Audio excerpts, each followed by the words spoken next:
नमस्कार, मैं हूं साजिद थॉमस और आप देख रहे हैं एशियन ग्रैंड न्यूज़ की खास खबर हेडलाइंस पर। हमारे साथ आज चर्चा के लिए मौजूद हैं एशियन ग्रैंड न्यूज़ के संपादक कमलेश यादव जी, साथ ही हमारे साथ समाज सेवी बीके धर जी मौजूद हैं। आप दोनों का स्वागत है इस खास कार्यक्रम में। नमस्कार। चर्चा को आगे बढ़ाने से पहले आज की सुर्खियाँ। जंगल सफारी में चौसिंग के बाद 16 काले हिरणों की मौत, कानन पेंडारी से मंगाकर छिपाया गया मामला। आर्मी की स्पेशल ट्रेन को डीरेल करने की साजिश की गई है। छत्तीसगढ़ सरकार ने तय की सीबीआई की लिमिट, कर्मियों के खिलाफ लिखित अनुमति के बिना जांच भी अब नहीं होगी। बस्तर में 20 लाख के 4 इनामी माओवादियों ने किया आत्मसमर्पण। अमेरिका से खबर है, भारत की स्थायी सदस्यता का समर्थन।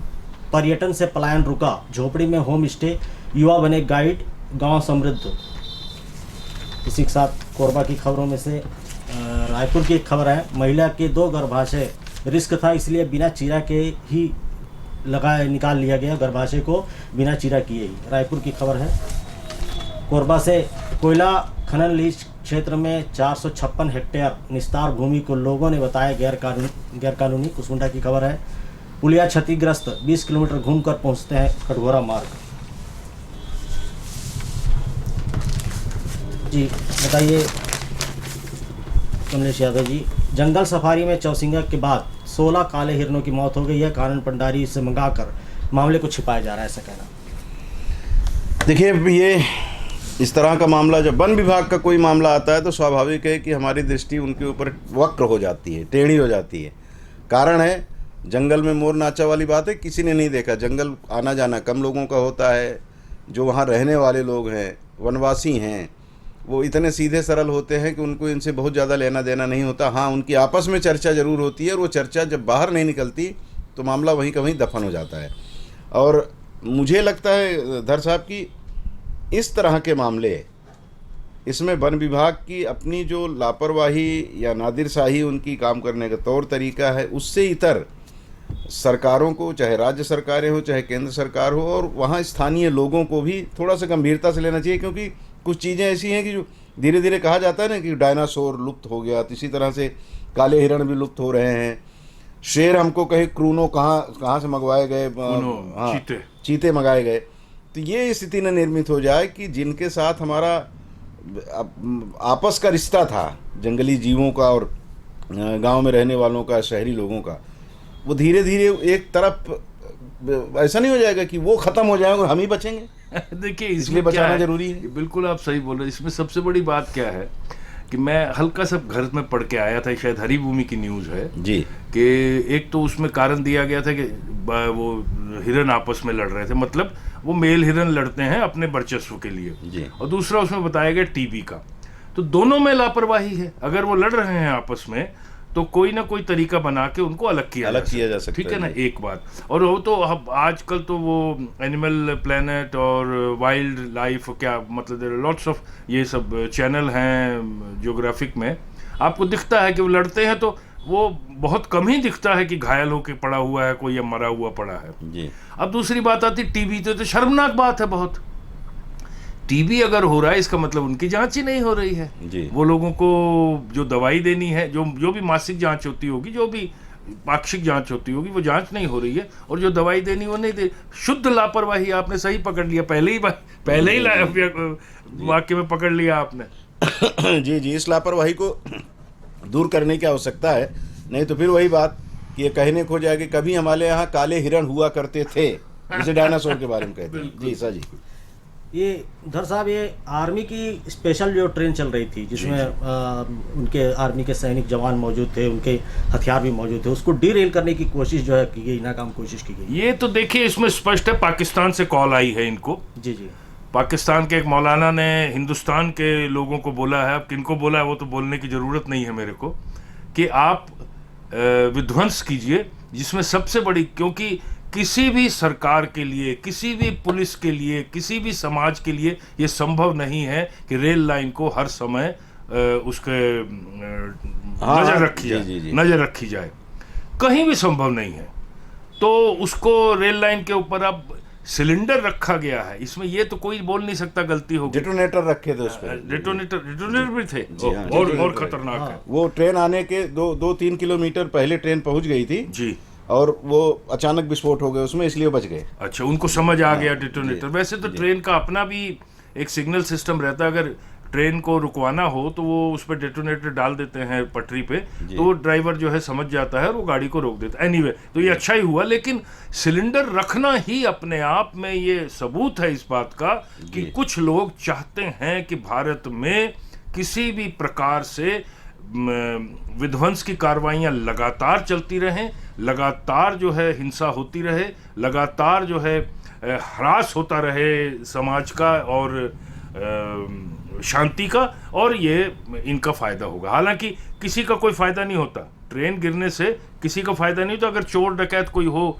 अगर बिल्कुल सुनसान में हो, चोर डकैत हो, तो वो ले जाए, लेकिन क्योंकि कुछ ही देर में पुलिस ये सब पहुंच जाते हैं, तो वो चोरी वाला भी नहीं है, तो सिवाय इसके विध्वंस करने के और कोई नहीं। ये तो कंडेमनेबल है। ये तो ऐसे लोगों को तो सीधा वहीं उसी जगह पे जहां सिलेंडर रखा वहीं फांसी पे खंबा लगा के फांसी में लटका देना चाहिए। हाँ, नहीं तो आजकल वो इनकाउंटर वाला जो सिस्टम है उसको अपनाना चाहिए कि इनको बिरयानी खिलाने से अच्छा है कि वहीं खड़े करके इनको गोली मार दो। नहीं तो मतलब देख के सेहरन होती है कि कैसे आपने सोच लिया कि आप अब वो आर्मी की थी कि नहीं थी उनको पता नहीं, तो मैं नहीं मानता इस बात को कि जरूरी नहीं कि किसी को पता होगा कि आर्मी की ट्रेन आ रही है, लेकिन कोई भी ट्रेन उधर से गुजरे, एक मालगाड़ी तो अभी पीछे हो गई। इसमें 2 मामले में, कानपुर में गैस सिलेंडर रखा है और एक सेना की जो ट्रेन है उसको डीरेल करने की कोशिश। वही तो सेना की ट्रेन का तो थोड़ा मुश्किल लगता है कि पहले से खबर होना उस लेवल के आदमियों को, लेकिन किसी भी ट्रेन को डीरेल करना अपने आप में बहुत बड़ी खराब बात है और बहुत ही कड़ा एक्शन होना चाहिए, बहुत कड़ा एक्शन होना चाहिए। जी, ऐसे ये राष्ट्रद्रोही लोग हैं जी।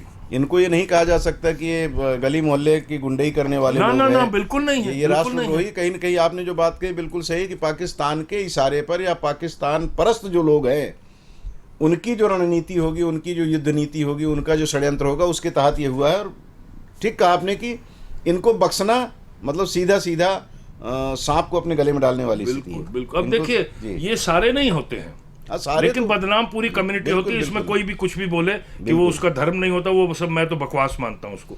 अभी बिलासपुर में आपका ईद का जुलूस निकल रहा है जी, शांतिपूर्वक निकल रहा है, और छत्तीसगढ़ में तो हमने कभी कोई हिंदू मुस्लिम और ये सब, वो ठीक है, छोटा बहुत हो जाएगा, नहीं सुना कभी, सब शांतिपूर्वक निकलता है। वो जुलूस निकल रहा है, उसमें फिलिस्तीन का झंडा आपने लगा दिया। क्यों भाई? अगर फिलिस्तीन से इतना प्यार, जाइए आप फिलिस्तीन में जो और लेबनान में जितने आसपास के मुस्लिम मुल्क हैं वो तो उसको हेल्प कर नहीं रहे हैं, और आप यहाँ बैठ के फिलिस्तीन का झंडा उठा रहे हैं। वो चिढ़ाने वाली बात, चिढ़ाने वाली और ये दिखाने वाली कि हमारी आपके साथ जाओ ना, फिर आप जाइए वहाँ पे फिलिस्तीन में, हम स्वागत, हम खर्चा देंगे, हमारी तरफ से खर्चा दिया जाएगा आपको जाने का। लेकिन ये सब मत करिए, बकवास मत करिए इस तरह की, जिससे आपस में वैमनस्य फैले। हमारा राष्ट्र है, इस भाव से आपको रहना होगा, नहीं की स्थिति में तो फिर बाद में ही कहने को जाता है कि हमारे साथ दोयम दर्जे का व्यवहार हो रहा है। दोयम दर्जे का व्यवहार तो आप अपने साथ करने के लिए विवश कर रहे हो। बिल्कुल जी, वो नहीं होना चाहिए। जी, ये रेल मंत्रालय ने एक बड़ा एक्शन और जो 17 जोन महाप्रबंधकों को छुट्टी दी है। त्योहार में बिना टिकट रेल यात्रियों पर कसेगा शिकंजा। ये त्योहार में ही क्यों? बात तो हमेशा होना चाहिए ना, कभी भी नहीं होना चाहिए, कभी भी नहीं होना चाहिए। ये आपकी कमजोरी है। क्यों चढ़ूंगा मैं? क्यों चढ़ूंगा बिना टिकट मतलब बिना कंफर्म टिकट? टिकट तो होगा उसके पास, कंफर्म टिकट। मेरे को अगर जरूरत है, मेरे को ट्रेन की जरूरत है, एक तो आपने बर्बाद कर दिया है छत्तीसगढ़ और इसके आसपास में, हर तीसरे दिन, चौथे दिन, 8वें दिन एक 30 ट्रेनों की एक लिस्ट आ जाती है कि मैं इसको मतलब ये रद्द कर रहे हैं। और आप सोचिए 3 महीने 4 महीने का है, अभी 120 दिन का है, 4 महीने पहले हमने रिजर्वेशन करी और 4 दिन पहले, मतलब आपके पास साधन भी नहीं बचता कोई। अब हर आदमी तो हवाई जहाज से नहीं जा सकता, आखिरी समय में आप हवाई जहाज की टिकट हमारे जैसे लोग नहीं अफोर्ड कर पाते। अभी मेरे को मुंबई जाना था, वापसी का तुरंत में प्रोग्राम बना, 14-15 हज़ार रुपए की टिकट थी। मैंने कहा नहीं भैया, मैं ट्रेन में जाऊंगा, 14-15 हज़ार रुपए नहीं दूंगा मैं। तो ये बिल्कुल गलत है, एकदम नहीं होना चाहिए किसी के अगेंस्ट एक्शन। बिल्कुल उनको अलाउ कर, भले ही वो कॉरिडोर में तो खड़ा होकर जाएगा, जाने दीजिए उसको कॉरिडोर में खड़ा होकर, लेकिन ये गलत। या आप ट्रेन चलाइए उतनी, फिर आपने सिर्फ वंदे भारत करके आपने बर्बाद कर दिया पूरे देश को। पैसेंजर ट्रेन और जो छोटी ट्रेन होती हैं, लोकल ट्रेन, बिल्कुल बर्बाद हैं इस समय। अश्विनी उपाध्याय जो है हमारे सबसे खराब रेल मंत्री मैं मानता हूं उनको आज तक का। जी जी जी जी, बिल्कुल बिल्कुल। वो अभी जो स्थिति रेल मंत्रालय की है, रेलवे की है छत्तीसगढ़ में, यही कह सकते हैं कि कोई माई बाप नहीं इनका, अपने ढंग से चला रहे हैं, अपने ढंग से कर रहे हैं।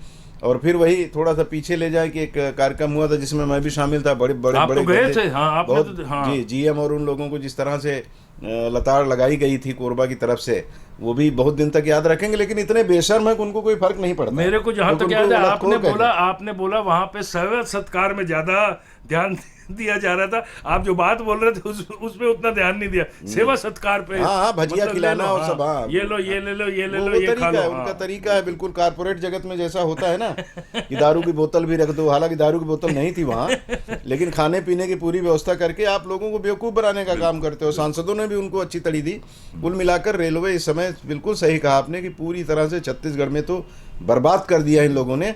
और ऐसे समय में जब ट्रेनें आपने रद्द कर दिया, अचानक आदमी स्टेशन पे पहुंच रहा है, उसके पास कोई माध्यम नहीं है ऐसा जानकारी का कि भाई हमारा रिजर्वेशन है, वहां पहुंचा, पता लगा ट्रेन कैंसिल है। अब वो जाए तो जाए कहाँ? कोई पढ़ाई के लिए जा रहा है, कोई रिश्तेदारी में जा रहा है, कोई शादी के लिए जा रहा है, कोई बीमारी के लिए जा रहा है।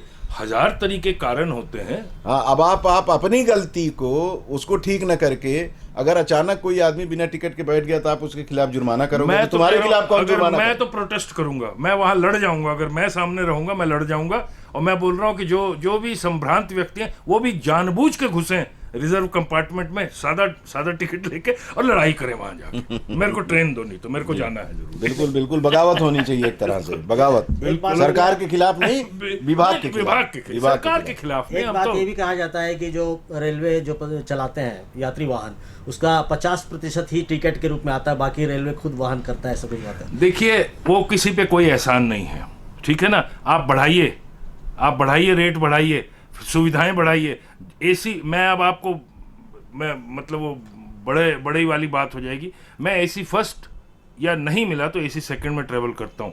एसी फर्स्ट की हालत बहुत बुरी है, टॉयलेट्स खराब है। एसी फर्स्ट की बात कर रहा हूँ, जो कि साधारण से 4 से 5 गुना टिकट होता है। हाँ, प्लेन के बराबर हो जाता है ना, और कई जगह प्लेन से भी ज्यादा हो जाता है जी।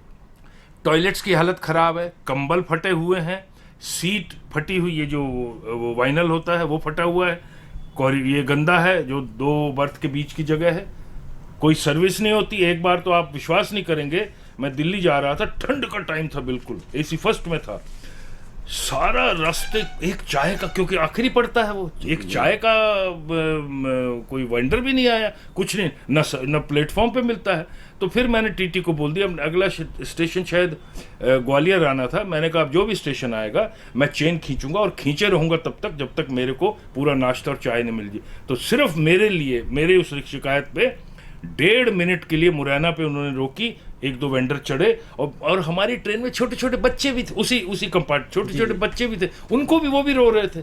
जी। तो ये हालत है, बहुत बुरी हालत है। अश्विनी उपाध्याय फेलियर है। मैं, देखिए, मैं बहुत भाजपा समर्थक हूँ, मोदी समर्थक भी हूँ, लेकिन अश्विनी उपाध्याय फेलियर है जी। अश्विनी वैष्णव, सॉरी जी, बिल्कुल बिल्कुल। और रेलवे के मामले में तो अब ऐसा है कि चर्चाएं ये भी हो रही हैं कि कुछ दिन बाद अब तैयारी की जाएगी, एक रण शुरू करेंगे। अब देखिए कहाँ तक बात पहुँचती है। चलिए जी। कोरबा की खबर है, पुलिया क्षतिग्रस्त है, 20 किलोमीटर घूमकर पहुंचते हैं कटघोरा। ये एक कटघोरा से, जो हरदी बिहार से कटघोरा जाने की बात हो रही है। कुसमुंडा मार्ग पर वाहनों का हमेशा दबाव बना रहता है, जाम लगा हुआ रहता है, और सड़क पर राखड़ उड़ने से भी बाकी मोगरा क्षेत्र के लोग परेशान हैं। मुख्य बात है, ये पुलिया जो है 20 किलोमीटर जो घूम के जाने वाली, एक पुलिया जो है कटघोरा रोड में जवाली के पास पिछले 10 सालों से बन रही है जी। 10 साल से बन रहा है, बन ही रही है, उसका अभी तक चालू नहीं हुआ है। बन ही रही है, बनी नहीं है। मतलब अब इसमें न तो आप भाजपा को दोष दे सकते हैं, न कांग्रेस को दोष दे सकते हैं, या दोनों को ही देना पड़ेगा जी। क्योंकि 5 साल कांग्रेस रही, तो उससे 10 साल से बन रही है, तो उससे पीछे तो भाजपा की गवर्नमेंट थी जी। ये लचर व्यवस्था हो गई है। देखिए, बाकी को तो आप छोड़ दीजिए, कोरबा तो हृदय स्थल है ना जिले का। कोरबा की सड़कों का क्या हाल है, ये तो दूर में है, दिखता नहीं है, गरीब लोग चलते हैं उधर से, इसलिए उनके बारे में कौन सोचेगा। कोरबा की क्या हालत है सड़कों, सर्वाधिक रॉयल्टी भी लेकिन इसी क्षेत्र से आता है। वो तो देखिए, वो तो एक इतना मतलब विभत्स हिस्सा है इस पूरे ऑपरेशन का कि सर्वाधिक पैसा रेलवे को कोरबा से मिलता है, सर्वाधिक रॉयल्टी उसी एरिया से मिलती है, लेकिन जहां से सबसे ज्यादा पैसा मिलता है वहां से कुछ फैसिलिटी नहीं मिलती। और जिस दिन लोग खड़े हो जाते हैं उस दिन जो है पूरी पुलिस, पूरी व्यवस्था सब आके उनको, अरे भैया ठीक है, हाँ कर देंगे, आप फिक्र लिखित ले लो, 15 दिन में कर देंगे, 20 दिन में कर देंगे, 1 महीने में कर देंगे, और कुछ नहीं होता। लोग भी इतने सीधे, छत्तीसगढ़ी का सीधे होना भी उसके लिए एक श्राप बन जाता है। लोग भी इतने सीधे हैं कि वो कुछ नहीं बोलते और वो जो है खत्म हो जाता है। लेकिन सीधा जब बोलता है तो शेर हो जाता है। वो बात तो फिर है, फिर बोलता है तो फिर बोलता है ना, फाड़ी देता है सीधा छाती को। कोरबा का रेलवे का इतना बुरा हाल है, फिर भी नहीं बोलते हैं लोग, क्योंकि सीधे हैं बहुत। यहाँ के लोग बहुत ही संतोषी हैं, बहुत ही सहन करने वाले लोग हैं, इसलिए कोरबा को हर तरह से मार पड़ रही है रेलवे के मामले में। उसी तरह ये भी है, जिस पूरे एरिया की आप बात कर रहे हैं वहां से दबा के पैसा आता है, डीएमएफ में भी आता होगा और वैसे भी गाड़ियों से, इन सब से टैक्सेस आते होंगे, लेकिन क्योंकि वहां के लोग सीधे हैं तो इसलिए उस पुलिया को 10 साल से आप बना रहे हैं। और कोरबा शहर की बात अगर करेंगे तो मुझे तो याद नहीं पड़ता कि एक साथ चारों तरफ सड़कें इस तरह से खराब कभी नहीं बनी। एक हिस्सा कभी रहा होगा कि पावर हाउस रोड कहीं खराब है, तो कहीं दरी रोड खराब है, तो कहीं और कोई रोड खराब है, ये तो रहा है, वो हम समय समय पे होता है। लेकिन एक साथ सारे रोड खराब हों कि आप जिधर जाएं वहीं गड्ढों से सामना आपका हो, ये पहली बार देखने को मिला है। स्कूटर पे आप, मोटरसाइकिल पे चलते हैं तो धूल से भरे हुए हैं सारी सड़कें। बल्कि बरसात में तो अभी एक बहुत बड़ा शुक्र है कि धूल थोड़ी दबी रहती है। बरसात में कीचड़ है, वो कीचड़ है, मतलब मेन रोड पे तो नहीं होगा कीचड़, लेकिन धूल दबी, जो ही बरसात हटती है तुरंत धूल से भर जाता है, सारा का सारा एरिया भर जाता है धूल से। जी। बीच में देखा था मैंने, निगम वाले को झाड़ू भी लगवा रहे थे, बीच में कहीं सीमेंटिंग भी कर रहे हैं, लेकिन ये है लीपापोती होती है। हाँ, लेकिन ये है कि सड़कें टूटना जो है एक दिन में नहीं होता है, ये सबसे बड़ी बात होती है। बिल्कुल। और एक चीज ये भी आती है कि अब ये जैसे भाजपा की सरकार है, तो ये अब लोग बोलते हैं कि कांग्रेस की सरकार में जो बना है अभी टूट रहा है, तो कांग्रेसी भाजपाई को बोलते हैं कि आपकी सरकार है, आपके कारण गड़बड़ हो, भाजपाई बोल रहे हैं कि कांग्रेसियों के कारण। तो ये तुम दोनों के चक्कर में पिस रहे हैं हम। कोरबा में तो अब खैर मेरे को इतना, अपने सब लोग हैं कोरबा में, निगम तो कांग्रेस के पास ही है पिछले बहुत साल से, कितने 10 साल से है। हाँ 10 साल हो गए। 10 साल से तो है, तो इसलिए कांग्रेसी अभी भी है, अभी भी कांग्रेस के ही पास है निगम, तो इसलिए कांग्रेसी तो ये नहीं बोल सकते कम से हाँ किसी। अब जैसे पुलिया है, पुलिया तो निगम की नहीं होगी, नहीं, इसलिए ये व्यवस्था जो है सरकार की है, तो आप कांग्रेस और भाजपा दोनों को आप ब्लेम कर सकते हैं इसमें। लेकिन सड़कों के लिए तो आप कांग्रेसी नहीं ब्लेम कर सकते निगम, भाजपा को या किसी भी दूसरे। कांग्रेसी 5 साल उनकी सरकार भी रही राज्य में, 5 साल सरकार रही, 10 साल से निगम में है आप, तो आप दोष नहीं दे सकते किसी। तो बीजेपी वाले क्या कर रहे हैं फिर इनको भी तो डंडा गाड़ के खड़ा हो जाना चाहिए। क्या कर रहे हो? में भी तो सभी देवता ही हैं। जो मतलब कह सकते हैं चोर चोर मौसेरे भाई। मैं वो नहीं बोलूंगा, देवता है, देवता नहीं, मैं तो बोलने के नाम पे बड़ा कुख्यात हूं ना जी, इसीलिए गरियाते हैं लोग मुझे। देवता जो है ना, छोटी छोटी चीजों की तरफ थोड़ी ध्यान देते हैं। देवता बड़े बड़े जहाँ अर्पण होते हैं, बड़े बड़े व्यवस्थाएं होती हैं, वहां पे देवता जाते हैं। मुझे लगता है ये दो देवता जो है नदी उस पार के, जो सड़कों की वजह से कोरबा की भी विधायक की सीट चली गई और कटघोरा की भी विधायक की सीट कांग्रेस के हाथ से निकल गई। सिर्फ उसका एक ही कारण है कि सड़कें। जी, एक कारण वो भी है, एक कारण है, बिल्कुल सही बात बोल रहे हैं। हाँ, एक बड़ा कारण रहा है, बड़ा कारण रहा है। जी। और एक आपने देवताओं की बात की तो मुझे याद आ गया, जो खैर मैं उसमें देख रहा था अखबार, दूसरे अखबारों में, सामने मेरे हैं जो अखबार इसमें नहीं है, कि अब एक मांग की जाएगी विश्व हिंदू परिषद की तरफ से और दूसरे संगठनों की तरफ से कि जो देव स्थान हैं उससे सरकारी नियंत्रण खत्म हो, उसको निजी हाथों में दिया जाए। ये बात निकल रही है तिरुपति में जो कुछ हुआ है अभी। कल मैंने एक टिप्पणी की, बहुत सारे लोगों ने आप में से टिप्पणी की है और सबको साधुवाद कि मेरे उस कार्यक्रम को, दिल की बात को आपने देखा और मुझे उसमें कुछ सजेशन, क्षमा करेंगे मैं नहीं देख पाया कल। हाँ जी, तो उसमें यही बात थी कि भाई आखिर वहाँ पे हम अपनी बात कर रहे हैं कि तिरुपति में तो जो कुछ हुआ वो अक्षम्य अपराध जिन लोगों ने भी किया है उनके खिलाफ कार्रवाई होनी चाहिए। लेकिन हम और आप, अभी नवरात्रि आ रही है, देवी देवताओं के मंदिर में भीड़ लगेगी, विशेष करके माता रानी के खूब दिए जलेंगे घी के। हम अपने लिए घी खरीदने जाते हैं तो उसको सूंघते हैं, परखने के तमाम जो उपाय होते हैं जो बुजुर्गों ने बताया उसको, उससे अंदाज करके घी ले जाते हैं। लेकिन जिस घी के दिए को जलाने के लिए हम पैसे देते हैं, वहाँ ये पता नहीं करने जाते कि ये घी कौन सा आप यहाँ इस्तेमाल कर रहे हो। 200-250 रुपये किलो का घी वहाँ इस्तेमाल होता है, पैसे आपसे पूरे लिए जाते हैं। तो ये हमारे इर्द गिर्द भी ही गड़बड़ हो रहा है। देखिए, मैं इसमें मैं बोलूंगा, मैं तो एक्शन लेता हूँ जी। जिस दुकान में मैं जाता हूँ और मैं बोल रहा हूँ पूजा के लिए घी चाहिए, तो बोले कौन सा वाला चाहिए, पूजा वाला घी कि दूसरा वाला, तो मैं उसको झाड़ता हूँ बुरी तरह। तुम ये पूजा वाला घी बोल के जानवर की चर्बी बेच रहे हो, और आज के बाद से मेरे को तुम्हारी दुकान में ना सुनाई दे। अब वो कितना मानता है कितने मानता है मेरे को नहीं पता। नहीं ठीक है। और ये पूजा वाले सबसे घी के नाम पहले से तो पूरा मार्केट में टीला हाँ, है। दो घी कैसे हो सकते हैं भाई? ये पूजा का घी, ये पूजा का तेल, ये आपके घर में जाने वाला तेल, ये आपके घर में जाने वाला घी, ऐसे कैसे हो सकता है? मतलब हम पाखंड करते हैं, भगवान के नाम पे व्याडंबर है हमारा। और सबसे पहले मैंने ये पुरी में देखा था, मंदिर के बाहर जी। वो दिए जो है, बड़े बड़े दिए भर के रख रहे थे।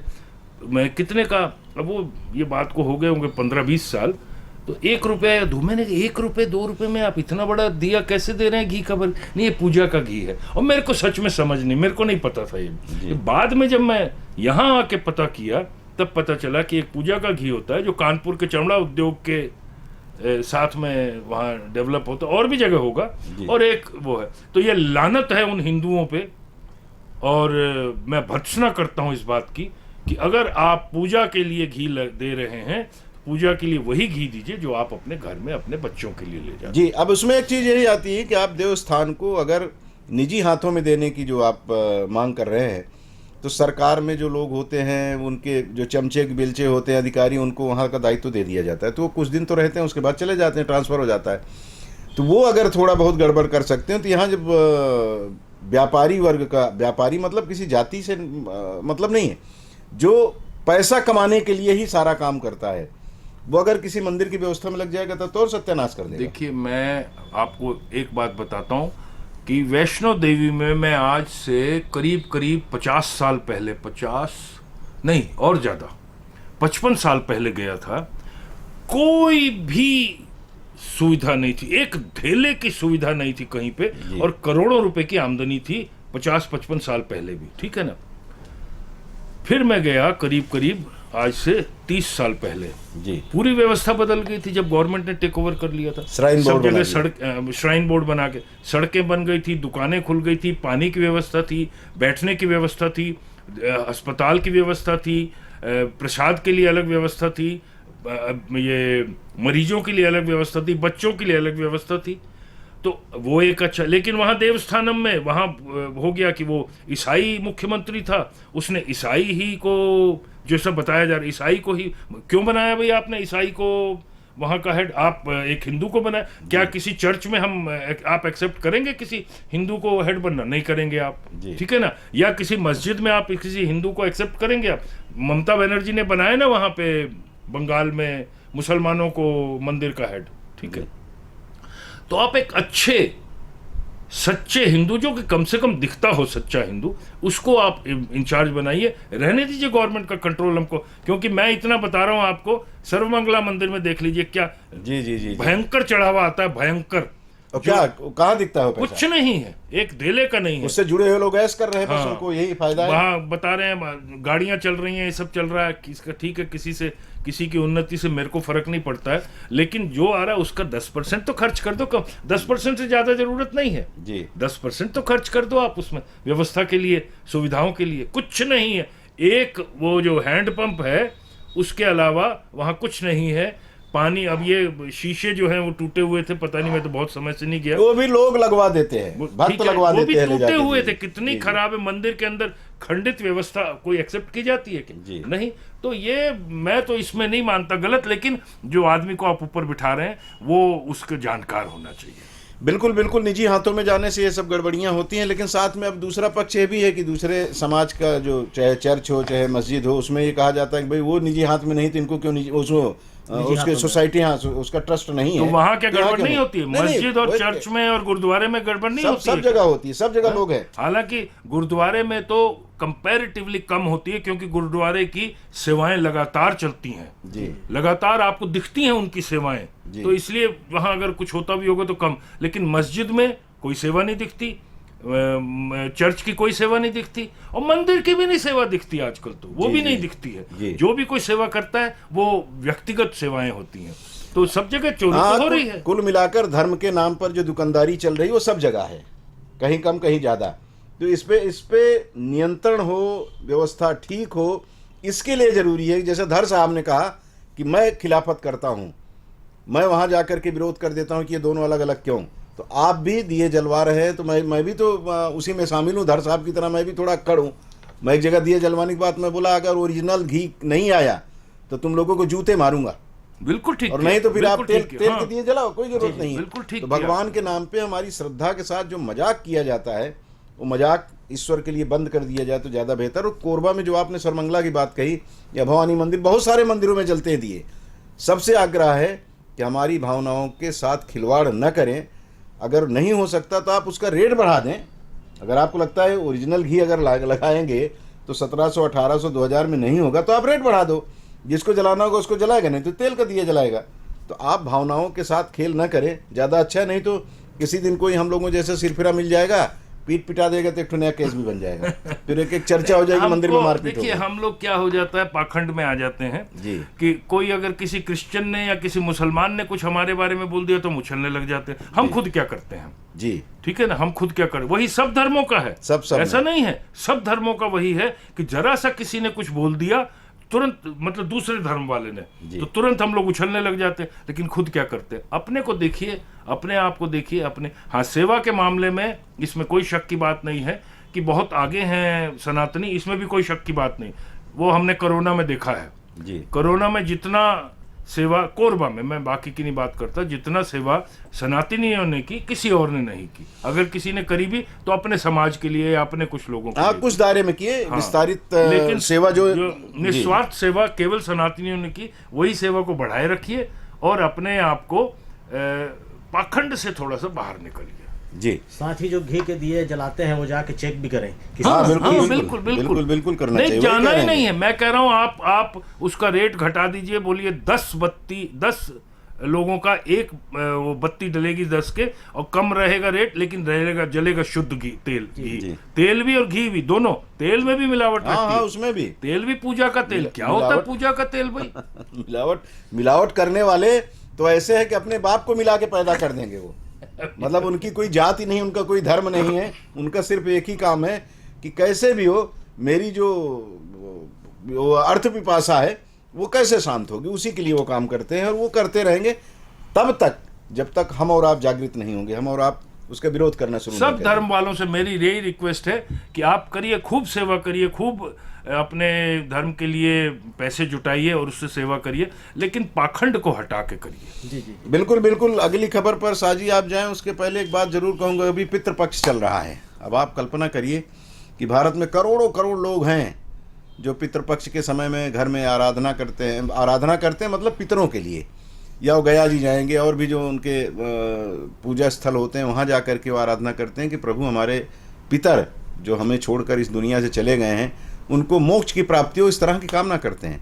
ये जो भाव है, इस भाव को हम मंदिर में जब जाते तो वहाँ क्यों खंडित हो जाता, वहाँ क्यों पाखंड करते? वहाँ भी तो हमारे अंदर ये भाव होना चाहिए कि मैं जो दिए जला रहा हूँ ओरिजिनल घी के हों, माता रानी उससे प्रसन्न हो।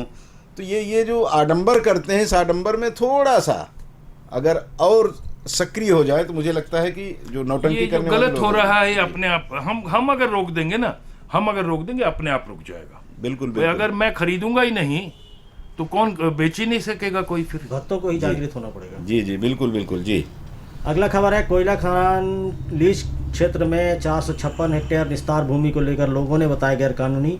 ये एसीसीएल कुसमुंडा क्षेत्र का मामला है। एसीसीएल में जो कुसमुंडा क्षेत्र है, चाहे गेवरा क्षेत्र है, चाहे दीपका क्षेत्र हो, यहाँ पर अभी सबसे बड़ी समस्या है कि भूमि अधिग्रहण की प्रक्रिया बहुत पीछे चल रही है। भूमि अधिग्रहण की मैं बोल दूं धर साहब? हाँ, प्लीज आप बोलिए।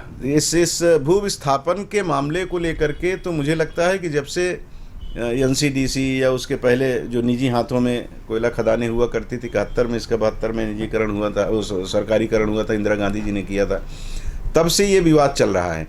सरकारीकरण होने के बाद तो ये माना जा रहा था कि अब इनकी समस्या का निदान होगा, लेकिन उसको भी आज कितना वर्ष हो गए, अभी भी बहुत सारे ग्रामीण ऐसे हैं जिन्होंने अपनी ज़मीन दे दी कि आप चलिए खदान खोलिए, कोयला निकालिए, देश के विकास में हमारी भी उसमें भूमिका कुछ हो, ये सोच करके उन्होंने ज़मीन दे दी और आज भी वो भटक रहे हैं।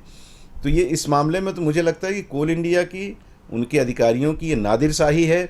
और होता क्या है धर साहब कि एक अधिकारी आता है, उसके सामने जब भू विस्थापित पहुंचते हैं अपनी मांग लेकर के, या नेता पहुंचते हैं, बताते हैं भाई इतने भू विस्थापित आज भी नौकरी से महरूम हैं या इनको अभी मुआवजा नहीं मिला है, तो उसमें कहा जाता है कि ठीक हम कोशिश करेंगे कि जल्दी जल्दी इसका निपटारा हो जाए। कुछ उनका आपस का भी विवाद रहता है जिसकी वजह से लटकता है मामला, लेकिन जिनका क्लियर रहता है उनका भी जो लटका के रखते हैं उसके पीछे एक ही चीज़ रहती है कि मैं क्यों इसमें लफड़े में फंसूँ, साल 2 साल मुझे रहना है, मीटिंग करके उसको हटा दो, आगे वाला आएगा तो उसको समझेगा। तो ये टालने की जो नीति है अधिकारियों की, मुझे लगता है कि ये उचित नहीं है। उनको भी ये सोचना चाहिए कि अगर मेरे साथ ऐसा हो जाए तो मेरे ऊपर क्या गुजरेगी। ऐसा अगर एहसास उनको हो तो मुझे लगता है भूविस्थापितों के साथ न्याय हो जाएगा। ये बहुत जांच का विषय रहता है, बहुत मैं भी तो काम किया है आपने और उसमें, बालकों में भी मैंने देखा है कि एक जमीन के मतलब जैसे सपोज परदादा है, आज के वाले का परदादा है जी, वो 3 भाई थे जी, जमीन उनकी 50 एकड़ थी जी। अब 50 एकड़ में तीनों भाई मर गए, तो उनके जो नीचे आए, किसी ने फौत नहीं कटवाई जी, किसी ने कोई दिया, जबानी कर लिया भैया ये तेरा ये तेरा ये तेरा, फिर उसके नीचे 2-2 3-3 हुए, फिर उसके नीचे 2-2 3-3 हुए, और करते करते करते करते आज ये स्थिति बहुत जगह ऐसी आ गई है कि जो डिस्प्यूट्स हैं वो है ही नहीं अपने आप में। अगर सिर्फ वो परिवार वाले बैठ के, हाँ वही मैं कह रहा हूँ, आपस में उलझ जाते हैं। जी, अगर परिवार वाले आपस में, एक तो ये, दूसरा जो आपने बताई वो भी है, बहुत सारे ऐसे अधिकारी रहते हैं कि मेरे को कुछ सुविधा शुल्क दे दो जी, तो मैं आपका काम करूंगा, नहीं दे पाता, गरीबी तो होता भाई, उसके जमीन भी चली गई, उसके पास पैसा भी नहीं होता, और जमींदार से जमादार हो जाता है। हाँ, और तीसरा क्या होता है कि उसके नाम से पता चला कि कोई और ही नौकरी कर रहा है। हाँ, वो तो खैर वो तो बहुत केसेस बने हैं। एक मामला है कि हरदी बिहार में 2004 में अधिसूचना जारी कर दी गई थी कि अब जमीनों की खरीदी बिक्री बंद हो गई। आज 24 चल रहा है, अब तक उस जमीनों का जो है मुआवजा नहीं दिया गया है। इतना लंबा प्रक्रिया 2004 से, वो और जमीन भी ले ली तो उसका जो आय का साधन था वो भी खत्म हो गया। हाँ। अगर कोई उससे कुछ सुविधा शुल्क मांगता, वो देने की हालत में ही नहीं है, तो क्या करेगा वो। ये तो यहाँ इसमें दोनों चीजें होती है दर साहब। मान लीजिए आपने रजिस्ट्री पर रोक लगा दी, अब उसको अगर आवश्यक कोई काम हो गया, कोई बीमार हो गया, शादी ब्याह है, होता है कई बार ग्रामीणों के सामने ये स्थिति निर्मित होती है, जो निर्धन लोग हैं तो उनके पास जो विरासत में जो चीज रहती है उसको बेच करके अपना काम निकालते हैं, तो वो बेच भी नहीं पाएंगे। और अगर आपने ले लिया है तो उसका मुआवजा और नौकरी का लफड़ा हो जाता है। ये तो देखिए, मुआवजा तो शासन देता है जी, उसमें तो आप कंपनी से आपके कितना दिया भाई, 1000 एकड़, 1000 एकड़ इंटू 5 लाख जी, कितना हुआ भैया, 50 करोड़ हुआ। 50 करोड़ उस कंपनी ने आपके पास डिपॉजिट, शासन के पास कर दिया डिपॉजिट। अब शासन का काम होता है, तो यहाँ तो आप किसी को दोष दे ही नहीं सकते, आप SCCL को नहीं दोष दे सकते। उसमें नौकरी वाली बात भी जो होती है शासन ही डिसाइड करता है। मैं आपको बता देता हूँ, किसको नौकरी मिलेगी ये भी शासन डिसाइड करता है। नहीं करते हैं क्योंकि लोग, मैंने जो आपको बोला, इतना सीधा है छत्तीसगढ़ी कि वो उसको नहीं मिल रही तो बैठा हुआ है, वो जाएगा, माई बाप कुछ कर दो, चलो ठीक है, और छोड़ दिया, हाँ आ जाना, कल आना, परसों आना, 2 महीने बाद आना, वो उसी में बेचारा खत्म भी हो जाते हैं कई बार।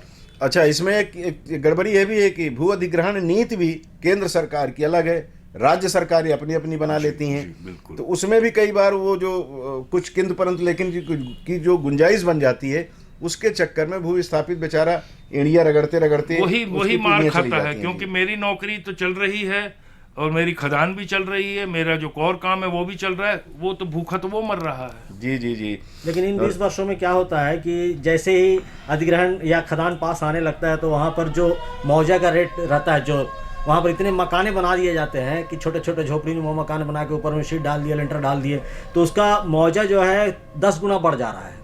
इसको लेकर भी आज परेशान है। देखिए, मुआवजा बढ़ रहा है तो बढ़ने दीजिए ना, क्या हो गया फिर जी, बढ़ने दीजिए ना। अगर वो है तो वो भी तरीके हैं उसके डिसाइड करने के, वो कोई इशू नहीं है, वो बहुत सबको पता होता है। और ये भी आपको बता दूं, बहुत लोग मिल के करवाते हैं वो काम, बता देते हैं कि भैया अब 6 महीने बाद यहाँ का सर्वे होगा, कर ले, तेरे को क्या करना है, फिर मेरे से आधा आधा कर लेना। तो वो मुआवजा बढ़ना, कितना मुआवजा है यार, 1 लाख का 10 लाख हो जाएगा। अभी आप NH में दुनिया भर के अरबों रुपए की आपने ज़मीन खरीदी है, जो सरकारी रेट है उससे 3 गुना या 4 गुना ज़्यादा दिया जा रहा है, तो देना है जहाँ दीजिए ना भाई, कोई इशू नहीं है उसमें।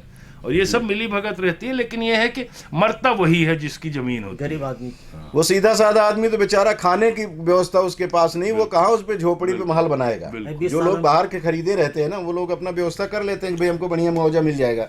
और उनकी जो आपने कहा बिल्कुल सही है कि अधिकारियों के साथ मिली भगत रहती है, बोल देते हैं भाई थोड़ा सा अवसर और दे दो, हम इस बीच में अपना माल तैयार कर लेंगे ताकि मुआवजा बढ़िया मिल जाए, दोनों मिलके बांट के खाएंगे जी। 20 सालों में किसी का शादी रुक गया, किसी का वो सब कुछ रुक जाता है उनका, उनके पास तो और कोई माध्यम ही नहीं सिवाय उसके जी। तो खास खबरों में आज बस इतना ही। अब हमें दीजिए इजाज़त और आप बने रहिए एशियन ग्रैंड न्यूज़ के साथ। नमस्कार, धन्यवाद।